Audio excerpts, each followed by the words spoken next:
Lui, c'est le meilleur Joker de l'histoire. Et lui, c'est aussi le meilleur Joker de l'histoire. Ces deux acteurs, franchement, ils méritent un Oscar et ils l'ont eu, cet Oscar. Et en vrai, je crois savoir pourquoi. Hier, je cherchais quelque chose à regarder, je me baladais sur Prime Video, et là, je suis tombé sur ça. J'ai jamais vu le film. Je sais que c'est très grave pour un mec qui parle de cinéma, mais j'ai jamais vu le film. Bref, du coup, je décide de le regarder, je lance le film, et là, je vois ça. En gros, la scène, elle commence avec un gars qui porte un masque de clown, plus précisément. Ce gars, il rentre dans une voiture avec à l'intérieur deux autres clowns, et dans le même temps, le film switch sur un autre truc. Ces deux autres clowns, du coup, ils descendent d'un immeuble en rappel. Les gars sur l'immeuble s'occupent de désactiver l'alarme, l'un des deux s'occupe de désactiver le gars qui avait désactivé l'alarme. Retour dans la banque. L'un des clowns de l'opération galère pour ouvrir le coffre-fort. Pendant ce temps, il y a ses potes qui s'occupent d'attacher tous les employés du bâtiment. Tous les employés de la banque à part un seul. Ce gars pas attaché, du coup, il sort un Space 12 légendaire. Il tire. Les autres clowns se cachent derrière un bureau. Il retire 4 fois. Il touche personne. Et il a plus de balles du coup, non? Un clown sort de derrière le bureau. Du coup, il en avait encore. Par contre, il rate son tir. Du coup, il veut retenter. Sauf qu'il a plus de balles. Au sous-sol, le coffre-fort vient de casser. La tête d'un clown aussi. Le meurtrier récupère tout l'argent, le meurtrier remonte tout l'argent, un autre clown fait son entrée dans la banque en même temps qu'un bus. Oui, un bus fait son entrée dans la banque, ce bus y renverse un des clowns tue son collègue, l'employé avec le Space 12 agonise au sol, le dernier clown va vers lui, ce dernier clown enlève son masque, et là... Ça, c'est une vraie intro de fou. Pourquoi c'est une intro de fou? Déjà parce que je l'ai dit, mais aussi... Ok, je vais essayer d'être clair cette fois. Le rythme est frénétique, il n'y a pas un seul plan inutile. Au début, on pense que tous les criminels travaillent ensemble, mais en fait, plus la scène avance, plus en fait on se rend compte que pas du tout. Bref, cette intro est folle. Le seul problème que j'ai avec cette intro, c'est que je l'avais déjà vu dans un autre film. Un autre film du nom de Joker.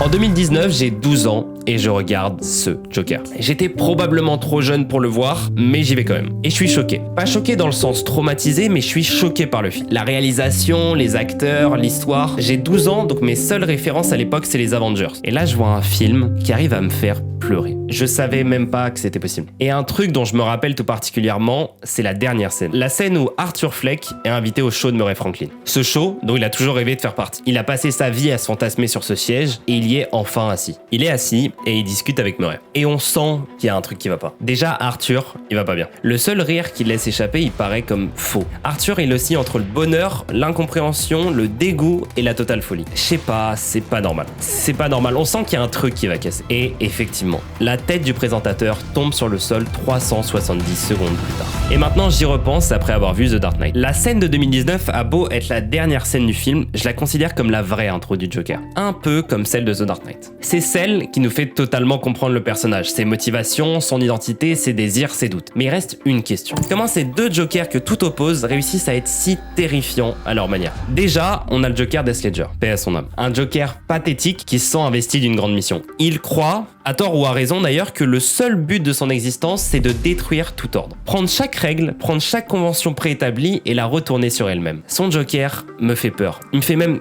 très peur. Il est totalement imprévisible et c'est ça qui le rend si dangereux. C'est impossible de prévoir quel sera son prochain coup. Le Joker d'Heath Ledger est fou au sens premier du terme. Il est perdu et il a aucune boussole dans sa vie. Du coup, il se fait comme objectif de détruire toutes celles des autres. Quand j'ai regardé le film pour la première fois, ça m'avait impressionné. Cette capacité du Joker à terrifier, c'était ouf. J'ai beaucoup aimé Suicide Squad, je peux tout de même reconnaître que le Joker de Jared Leto me faisait pas peur. Faisait pas peur du tout, même. Parce que c'est pas ça, inspirer la peur. Inspirer la peur, c'est te faire douter. Te faire douter de chacun des policiers de Gotham. Si ça se trouve, il est corrompu, lui, non? Qu'est-ce qu'il nous dit qu'il bosse pas pour l'ennemi, ce gars? Le rire même. Le rire. Non, il faut qu'on parle du rire du Joker. Heath Ledger a gagné un Oscar. Et si on m'avait dit qu'il avait gagné son Oscar seulement grâce à son rire, franchement, je pense que j'y aurais cru. Ce rire me donne des frissons de peur. Dites-vous, ce rire est si fort qu'il terrifie même Batman. Même lui, il est terrifié par le rire du Joker. Mais Heath Ledger est pas le seul à avoir masterisé le Joker. Celui que j'avais vu à 12 ans avait accompli la même prouesse. Pendant tout le film, Joaquin Phoenix, il est phénoménal. Mais dans cette scène, à ce moment, dans cette scène précisément, il est fou. Contexte. Le film vient de commencer. La première scène, c'est Arthur en rendez-vous avec son assistante sociale. Arthur se sent mal et il a un rire qu'il peut pas contrôler. Il raconte à l'assistante sociale à quel point il se sent mal dans sa peau. Et là, le film coupe. Il coupe sur Arthur collé à la fenêtre d'un bus. Arthur tourne sa tête. Il croise le regard de l'enfant qui est assis juste devant lui. Il essaye de le faire rire. Ça marche. Sa mère pense qu'Arthur est en train de l'embêter. Arthur essaye de lui expliquer, mais il arrive pas à finir sa phrase. Il commence à rire. Il rit de plus en plus fort. La mère se retourne en le regardant bizarrement. Pourquoi il est en train de rigoler, lui? Arthur essaye de lui expliquer. Il essaye de retenir son rire et lui dit d'attendre le temps qu'il cherche un truc. Il sort sa carte et la mère découvre qu'il est handicapé.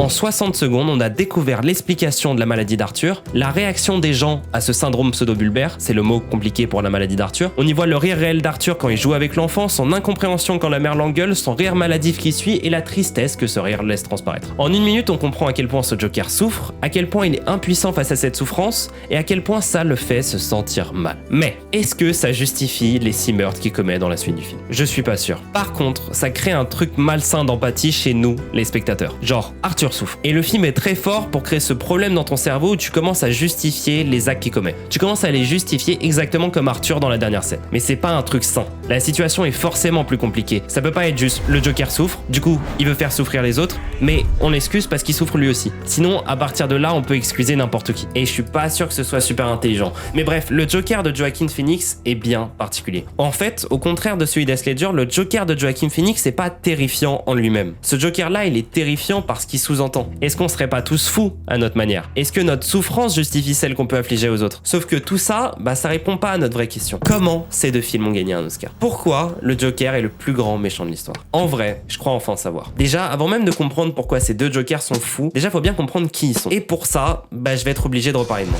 2019. Avenger Endgame devient le film le plus rentable de tous les temps, la dernière saison de Game of Thrones sort, et moi, j'ai 12 ans et je regarde le Joker. Pour remettre dans le contexte, à l'époque, je suis un big nerd. Mais surtout, je commence à comprendre un truc. Mes parents aiment bien me montrer des films. Ils aiment tellement que je commence moi aussi à aimer ça. Je commence à toucher du doigt ce sentiment si particulier quand tu viens de voir un excellent film, ce sentiment que tu ressens vraiment après avoir vu une masterclass, c'est un sentiment très particulier. Et à l'époque, chaque nouveau film que je vois m'ouvre de nouvelles portes et me fait comprendre de nouveaux trucs sur la vie. Et en ce sens, le Joker, ça me fait comprendre plein de trucs. Genre, à 12 ans, pour moi, la vie, elle est belle. Et j'ai pas eu une enfance particulièrement compliquée, donc genre, ça va. Tout est beau. Mais en voyant le Joker, tout ça, ça change. Et t'inquiète, je vais t'expliquer pourquoi. Tu vois, je l'ai déjà dit, mais Arthur Fleck, c'est un personnage particulièrement compliqué. Pour 3 raisons, principalement. Déjà, Arthur est malade. Il est atteint d'un syndrome pseudobulbaire. En gros, il y a un truc dans son cerveau qui marche pas comme il est censé fonctionner. Et du coup, ça impacte le rire d'Arthur.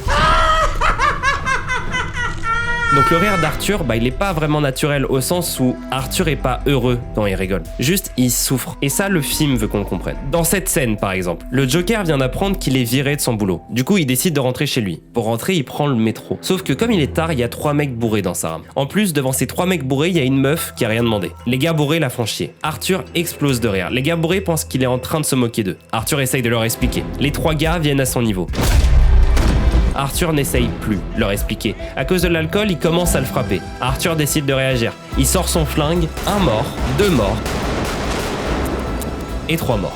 Voilà à quel point son rire impacte négativement sa vie. Sauf que c'est pas le seul exemple dans le film. Ok, cette fois-ci, on est dans un comedy club. Depuis le début du film, on n'arrête pas de nous répéter que le but dans la vie d'Arthur, c'est d'apporter du bonheur dans celle des autres. Et que du coup, il a comme projet de devenir humoriste. Et cette nuit, c'est le temps pour lui de monter sur scène. Joaquin Phoenix avance lentement, mais sûrement vers la scène. En gros, on s'attend à ce qu'Arthur puisse enfin goûter au bonheur, mais Arthur rit. Arthur explose de rire. Et si t'as bien suivi jusqu'à là, t'as compris qu'Arthur, il rigole pas à cause de ses blagues hilarantes. Son rire, il le contrôle pas. Sauf que ça, son public ne le sait pas. Et être devant un gars qui rigole sans que tu saches pourquoi, c'est bizarre. Mais Arthur est fini par s'en sortir. Et au moment où il commence à être à l'aise, il y a une musique qui se lance. Comme si on était tombé dans l'imagination d'Arthur. Comme si ce moment n'existait pas vraiment. De la même manière que plein d'autres moments d'ailleurs. Oui, parce que je sais pas si je vous l'ai dit, mais au moment de la scène du stand-up, Arthur il a rencontré une femme. Arthur il a rencontré Sophie, sa voisine, et sa voisine du coup elle est venue le voir aujourd'hui. Ensemble ils ont discuté, ils se sont embrassés, Arthur l'a suivi, ils ont rediscuté, et leur relation se passe super bien.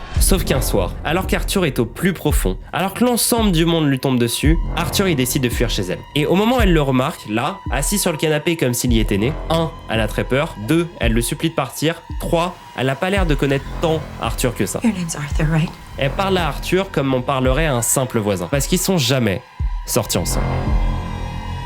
Et en fait, la vie entière d'Arthur, la vie entière qu'il mène, c'est des fantasmes. Laisse-moi t'expliquer. De ce que je me rappelle, l'un des principaux personnages dans le film, c'est lui. Murray Franklin, l'animateur de talk show ultra populaire. D'ailleurs, Arthur regarde son show avec sa mère tous les soirs. Et justement, entre le cerveau fragile d'Arthur et l'absence totale de figure paternelle dans son entourage, Arthur il commence à créer un truc malsain avec Murray. Arthur il a jamais connu son père, du coup Murray ça devient un peu son père. Arthur il commence à le considérer comme un modèle qui devrait suivre. Mais sauf que ça ça va poser problème. Fais-moi y penser, on en reparle dans 3 minutes. Donc Arthur, il a des problèmes du côté de son père, mais c'est pas tout rose aussi avec sa mère. D'ailleurs, il vit avec elle. Ils vivent tous les deux dans un petit appartement un peu sale de la ville. Rien de fou, mais rien de grave non plus. Arthur, il s'occupe de Penny, donc sa mère, il s'occupe d'elle parce qu'elle devient vieille. Mais leur relation, elle est un peu compliquée. Sa mère, elle l'appelle pas Arthur, elle l'appelle Joyeux. C'est son surnom, Joyeux. Comme si ce surnom allait influencer sa vie. Et le pire, c'est qu'en fait, ça le fait. En fait, c'est à cause de ce surnom que Joker, il veut devenir humoriste. C'est à cause de ce surnom qu'avant, il bossait dans une entreprise de clowns. Arthur, il croit vraiment que son but dans la vie, c'est de propager du bonheur. Et sa mère trouve ça ridicule. Il y a une ligne de dialogue, une ligne, à chaque fois que je regarde le film, elle me marque. Ok, Arthur donne le bain à sa mère. Il lui raconte comment son spectacle de stand-up,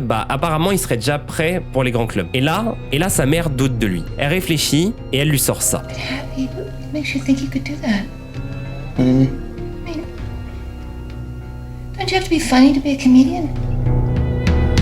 Bref, tu comprends bien à quel point Arthur il souffre. Et pour s'échapper de cette souffrance, il danse. Quand Arthur se sent bien, il danse. Et d'ailleurs, je crois que j'ai une théorie à propos de ça. Dans le film, il y a 3 scènes où Arthur se met à danser. Bon, en vrai, il y en a 4, mais faisons comme si la 4e n'existait pas. Celle-là, celle-ci et celle-là aussi. Et ces 3 scènes ont un point commun. Là, il sent juste bien. Là, il vient de tuer 3 gars. Et là, il s'apprête à rentrer sur le show de Murray. Mais c'est pas le seul truc. Il y a un autre élément qui fait que ces 3 scènes se ressemblent beaucoup. Dans ces 3 scènes, soit le Joker se prépare à commettre un crime, soit il en a déjà commis un. Je t'explique. Dans celle-ci, il est certes chez lui, mais il vient surtout de tirer dans son mur parce qu'il s'imaginait tuer quelqu'un. Celle-ci, il vient de tuer 3 gars, littéralement. Et celle-là, on va en reparler dans 40 secondes. Depuis le début, on parle d'Arthur dans cette vidéo. Mais le film s'appelle bien Joker, non? C'est quand qu'il commence à devenir méchant? 1h15 et 21 secondes. Arthur vient d'apprendre que sa mère l'abusait, qu'il a été adopté, que sa mère laissait ses petits amis l'abuser. Murray s'est moqué de lui sur son show. Tous les éléments sur lesquels son équilibre reposait fragilement viennent de tomber. Du coup, il tombe aussi. Arthur, il a passé sa vie à chercher son identité pour finir par comprendre que, il en avait pas. Et du coup, il vrille. 22 minutes plus tard, et on se retrouve ici. On se retrouve ici et le Joker danse. Il danse comme un artiste préparant son dernier concert. Et ce concert, il va être bien violent. Donc le Joker est devant le rideau. Ce rideau s'ouvre. Il entre sur scène. Il danse. Il embrasse la vieille dame. Il s'assoit. Et là commence un jeu. Un jeu entre Murray et le Joker. Un jeu situé entre la taquinerie et la moquerie pure et dure. Et le Joker a pas l'air d'être joueur. Il fait semblant de rigoler. Il fait semblant de sourire. Et il glisse lentement vers la folie. Le Joker fait une blague. Personne ne rigole. La scène avance et le Joker dérape. Il avoue avoir tué les 3 gars dans le métro. Le public a pas l'air d'être fan. Le Joker a pas l'air d'être fan que le public ait pas l'air d'être fan. Il commence à s'énerver, à accuser l'ensemble de la société, à les rendre responsables de ses crimes à lui. On avance dans la scène. Le Joker veut faire une autre blague. Murray refuse. Le Joker l'a fait quand même. Et ça finit comme ça. Attention, ça va être violent. Mais si ce Joker est aussi bien, si ce Joker est aussi intéressant, comment construire un autre Joker complètement différent, mais tout aussi intéressant? Déjà, et même si je l'ai déjà dit, il y a un truc qu'il faut bien comprendre. Ce Joker n'a aucun rapport avec ce Joker. Phoenix, c'est un personnage dramatique dont sa souffrance entraîne la transformation en Joker, et celui de Ledger, c'est un personnage maléfique dont sa souffrance entraîne sa transformation en Joker. Dans Joker, le film est centré autour de lui, alors que dans The Dark Knight, il apparaît que dans 21% des scènes. Les deux sont terrifiants, mais de manière bien distincte. En gros, les deux ont aucun rapport. Par contre, je crois avoir compris comment Heath Ledger a gagné son Oscar. Et je pense que ça a un rapport avec à quel point son Joker est compliqué. Laisse-moi 30 secondes, je vais t'expliquer pourquoi. Christopher Nolan avait imaginé un Joker pour son film, mais Heath Ledger a recréé le sien. L'original n'était pas aussi profond, l'original il n'avait pas ce rire si particulier et surtout, l'original il n'était pas autant légendaire. Mais justement, pour comprendre pourquoi il est légendaire ce Joker, faut le comprendre tout court. Le Joker a eu une enfance très compliquée. On nous donne très peu d'informations sur ça dans The Dark Knight, mais on en a quand même quelques-unes. Selon les paroles mêmes du Joker, il aurait été abusé par son père. Son père qui abusait aussi sa mère. Il raconte même l'histoire d'un jour où son père poignardait sa mère devant ses yeux. Donc à ce moment, et alors même que le Joker était choqué par ce qu'il avait vu, il y a son père qui s'approche de lui. Et il lui demande « Why so serious ?»